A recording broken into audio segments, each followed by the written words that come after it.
Hello everyone and welcome back to another AFK journey video. In this video, I'm going to be sharing with you guys the Supreme Arena defenses I'm planning to run for this week on my main account. And then after that, we will show you the pay to win defenses I'm planning to run on the higher spender account. Okay, now you're going to look at my ranking. Don't let this deter you from running my teams. I still managed to finish in the top 20 for all of my different calculations. We're currently up to 790 Supreme points. Overall, my defense actually was holding up pretty decently. If you take a look at some of these logs, it was doing better than I expected.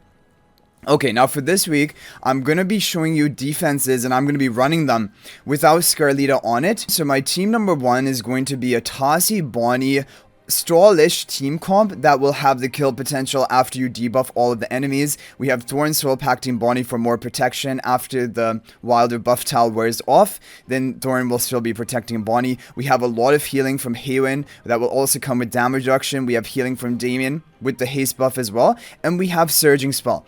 Definitely in these Tassi Stall team comps, Surging Spell will do better because it will keep providing shielding for your allies and deal damage each time you activate it. It is really considered, it is one of the best PvP artifacts, and it is the best artifact for stallish oriented teams. The other top PvP artifact is Storm Strike Spell, but that is more for nuking teams. So you definitely want to run a team with Surging and a team with Storm Strike for your Supreme Arena defenses, but just give the artifacts depending on what that team is trying to do. If it is a stall oriented team like here, Surging Spell is going to be better. So we have Tassi in a position where she's going to be kind of protected. She doesn't have the Wilder buff tile, but I think it is more important that your Bonnie and Haywin have it because they don't have as much like survivability in their own kit compared to Tassi. And the idea is you're going to debuff them. Tassi will try to spread the debuffs of Bonnie, and then in the end, Tassi will hopefully be able to solo them. If you have high investment into Tassi, like plus 15 or plus 20 exclusive equipment and Paragon upgrades, then this is a really strong team for you. Definitely, it is counterable if the opponent goes for like stall breaker teams, for example, Cryanaya, Harak. They will definitely have an edge onto this team, but you can't counter all, you can't, especially Harak or Cryanaya, you're probably going to be able to use them on one of the defenses when you're attacking with them. And so like my account just doesn't have the ability to have all three defenses anti like Cryanaya or anti Harak. Okay, now I was running Scarlita in this team comp rather than Tassi, and you can definitely try that. I don't know if this is going to be better. The reason I wanted to try Bonnie this week is for a couple of reasons. Number one, the Bonnie team will be much more relatable, and for most people, depending on your level of upgrades, that will be the better option. But because my Scarlita is really over upgraded, and I have her built, I could go for this team, but I really want to see how the Bonnie Tassi combo will work, and I think it will do pretty well. This is an overall solid team, and I have good hopes for this, and I think definitely it is pretty free-to-play friendly for you guys out there.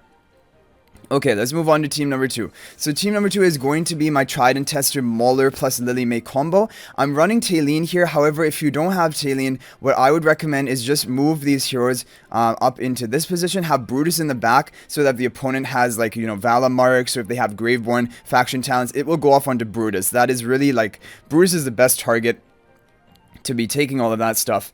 And then for the final hero here, you could run a hero like Rowan. For example, we could have Rowan here. He would boost the energy of your team and allow Coco to ultimate faster. You could go for even a more offensive option. You could have Sylvina over here, and they're jumping into the enemy team, and Shakira will be buffing up your Sylvina eventually. Or you could even go for a hero like Vala.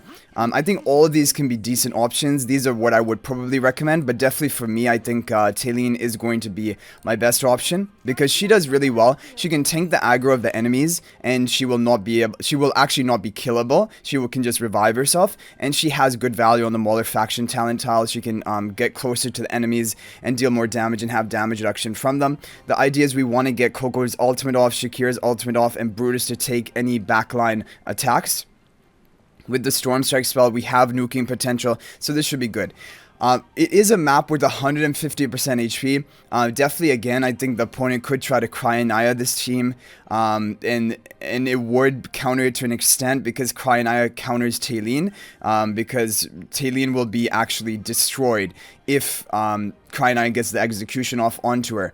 But anyway, I think this is an overall one of the best teams I can come up with the limited options that I have built up on my account. So this is going to be my team number 2. And for team number 3, it is going to be the Iron nuke team with Nero in the front. We have a positioning so that Iron is going to be behind Almas to get the charm bonus. And this is pretty strong because Iron's damage from his ultimate is not a joke. And also the damage from his charm is actually pretty high. So converting some of that into true damage from your Almas's charms is pretty strong. And if the opponent doesn't bring Lily May, then we have Nero's ultimate, which will protect the Odie. I think it's better that we protect the Odie and allow him to resurrect himself rather than the Arden. And then finally we have the overcharge spell on Arden, so he can charge up his energy more rapidly and get more crowd control and damage for our team. Now, basically there was an issue with Arden that like the crowd control from Iron, I believe, was not actually contributing to energy gains for Arden when he was on the Wild Faction Talent tile. I did testing in regular AFK stages and it looks like he's gaining energy as normally. So I hope that this has been fixed, because they did mention that it was planned to be fixed for version 1.3.2, but I'm not entirely sure about that. Either way, I still think this is a strong team, and it definitely has kill potential. It's been working out really well for me in the past weeks that I've run it. But you can also try Odie, for example, on the overcharge and see if that does better for you, but I think Arden is really good as well. This is a map where Iron gets a lot of value because the opponent who tries to attack into you, they have a really confined space where they can attack, and Iron is almost guaranteed to be grouping up the enemies and immobilizing most of them. And then also you just have these really powerful tiles in the back which will hypercharge Odie and Arden. And yeah, Nero is going to block the enemy Lily May interruption because he is in front of positioning of Iron. That is important. If you're going to have a Nero on your defense, the whole idea is that he should be in front of the Iron on your team placement, like in a frontmost tile position compared to Iron, which he is here. And that is going to cause him to take the enemy Lily May interruption before Iron, because your ultimate casting order is going to be in terms of whoever is the frontmost all the way down to the rearmost on your team placement. Okay, so those are basically my 3 teams. I'm pretty happy with them overall. I hope for good things from them. If the Arden isn't working on this tile, I'll swap it to Odie. But other than that, I'm pretty happy with this team. My team number 1, this is the team I'm the most worried about. Definitely another thing you could try is you could try like Vala here, for example, rather than Bonnie. Vala also does well on the wilder tiles. This is a potential thing to consider. Could even have her on the other tile to target maybe a hero back there. But I am going to try Bonnie first of all and see how it goes, because there's a lot of synergy between Bonnie and Tassi, setting up debuffs and having Tassi solo at the end. I just don't know if my level of upgrades or my heroes are going to be enough, because like my Bonnie is not Paragon upgraded, neither is she even plus 15 exclusive equipment. My Tassi is getting there, like she's Paragon 1 plus 20 or 25 right now, so like Tassi's in good shape, like she's matching almost the upgrades of my team. However, Bonnie is under upgrade on my account, but if you guys have an upgraded Bonnie, then I think this can be a great option for you, and it is something I would recommend. Okay guys, so we will jump over to the whale account and then we will show you guys those teams. Alright guys, as for the whale account, these are the teams I'm planning to run. They're very similar to the team formations I showed you in my last week's video of like the Kraken teams. Team number 1 is going to be the Dunlinger twin combo, because this is really effective and it also counters Cryonaria comps pretty effectively, because Dunlinger will block the ultimate casting for the first 12 seconds, and then we have enough energy gains on the team with the twins linked to the Dunlinger that Dunlinger should be able to get his he can recast his ultimate before the enemy Cryonaria can even cast ultimate. And then on top of that, we have protection from Scarlita for the Harak, we have healing from Ludovic. The idea is that your Harak can get 1 or 2 kills and then carry your team. And it definitely is working. So I think this is a great team option. Definitely rather than Harak, you can use another hyper carry in a team like this. It should be fine. Even potentially Cryonaria in the team like this. And then you have Scarlita in the back for like protection. And then she also has her own kill potential. With the surging spell, because this is not necessarily like a nuking comp. This is more of a bit of a stall factor. And that shielding from surging hopefully will keep my team protected. But definitely Dunlinger is really strong now that Cryonaria, and there are a lot of ultimate heavy comps right now that Dunlinger is going to shut down. So I really like that. Okay, for team number 2, this is going to be a team which I haven't shown you guys before, but I did a lot of testing of it last week and it was doing really well. It is a nuking comp with the Storm Strike spell. Lenya, Bonnie, Lily May, all are going to be massively nuking the opponent from the first few seconds of the match. Alma is going to convert the Bonnie's damage into true damage. I could even have Almas in front of Lenya. I don't actually know which one is deals more burst damage at the beginning, but I had a feeling that it would be better in front of Bonnie. Alamis is a great tank, and then Taylene is like a pseudo tank. She will take the aggro of the opponent, and then she can just revive herself and deal her burst as well. I think this is a very effective team, and it's worked out really well for me in the previous week. And there is actually a player who has Paragon 3 to Paragon 4 heroes who is competing with me, and he attacks into me, and that is why I know this defense is holding up really well. This one specifically is the hardest one for him to clear, so I'm really happy with this one.